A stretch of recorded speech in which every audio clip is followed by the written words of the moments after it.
Hey guys, it's me. Shut up, Tyler. But guess what, guys? I don't know about you, but I absolutely love music. A variety of genres I just love listening to. It's part of my daily life. Whether it's just me just kind of working out, worshiping, whether it's just me playing video games or just kind of working on stuff, I always have music just on in the background. And I think probably one of the most biggest inspirations for me personally was with Jamie Hewlett and Damon Albarn's creation called Gorillaz. Specifically, their 2005 album they released called Demon Days. Give a brief history lessons that Gorillaz is a British virtual band created in 1998 by two people. There is the musician Damon Albarn, who does most of the vocals, especially 2D's voice, and Jamie Hewlett, who does the visuals for it, like the illustrations and stuff like that.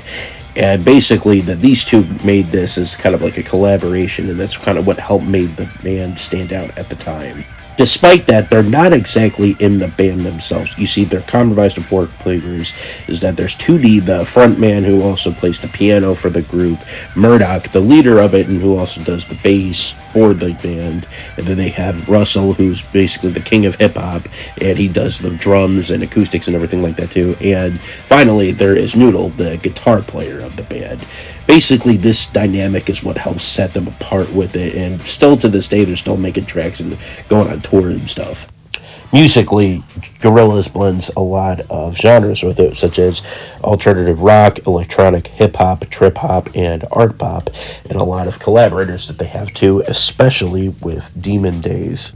For example, Sean Ryder here does backup lyrics in his visual cameo for the song Dare, where he's just a giant Terminator head right there in the background. Demon Days also follows a very loose narrative that has also concepts and theming of apocalypse, isolation, and social decay.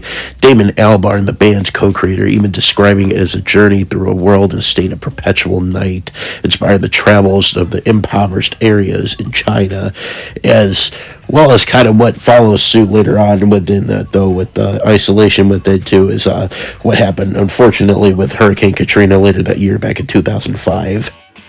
Reinforcing that, for example, Dennis Hopper comes on the song Fire Through a Monkey's Tail, where basically he tells a story about how a monkey's island that basically just erupts in flames and fire, and just people are blissfully unaware of what happens. The dark and cinematic tone that's reinforced with guest appearances as well definitely fits a lot of the immersive storytelling that Damon and Jamie are trying to tell, not only with the music but the visuals as well for it, though. Especially with Feel Good Inc., where it has a very melancholic tone to it, as well as De La Soul being on the track, just rapping about problems that are going on with it too, especially with the themings and the messages that Demon Days tries to tell as a whole. It definitely captures 2005 very well, with a lot of the pop culture and stuff going on with that too, such as, for example, Revenge of the Sith coming out right around the same time the album dropped, as well as later on that year with the Xbox 360 launching on store shelves. The album, depending on which version you get, has 15 main songs plus 7 bonus tracks, being Intro, Last Living Souls, Kids with Guns, Oh Green World, Dirty Harry, Feel Good Inc., El Manana, Every Planet We Reach is Dead, November Has Come, All Alone, White Light, Dare, Fire Coming Out of a Monkey's Head, Don't Get Lost in Heaven, Demon Days, 911, Tomorrow Comes Today, The Sound of Rock the House, Dracula, Clint Eastwood, and Starshine. And most, if not all of them, if I'm not mistaken, I believe have visuals, if not a music video attached to it, that would air basically on MTV as well at the time. Even back in 2005, that was still a very hot set list, and probably some of their best work they still have on that, though. I know a lot of people like Dirty Harry, El Manana is my personal favorite, but Dare, Oh Green World, November Has Come, a lot of tracks are very popular within their own right, but not nearly as popular as the titular Feel Good Inc., arguably their best song yet. Not only do they have great visuals with it, it's a great song that has a nice flow and rhythm to it, and I think especially too what helps with it is its performance at the Apollo during Demon Days, live in New York City, where they performed that song. And honestly, I think that probably just helped a lot with it too, with its popularity. But even that, again, it's a great song.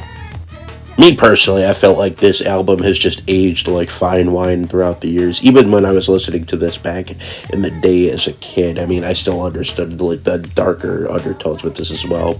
Mainly, as well too, is that just how great the songs still are to this day, especially too with modern influences it has on it, such as with Tame Impala or 21 Pilots to list that as well. But regardless, though, I highly encourage you just listen to the album. It takes about like 45 minutes to get through the whole thing, even with the remixes as well. But this still, 20 years later, Demon Day still has a significance within the music world, and I definitely would still recommend you listen to it. But that's all I got for you guys today. I hope you guys enjoyed this, and it just does a little different in videos, but I hope you guys enjoyed, and until next time, bye bye.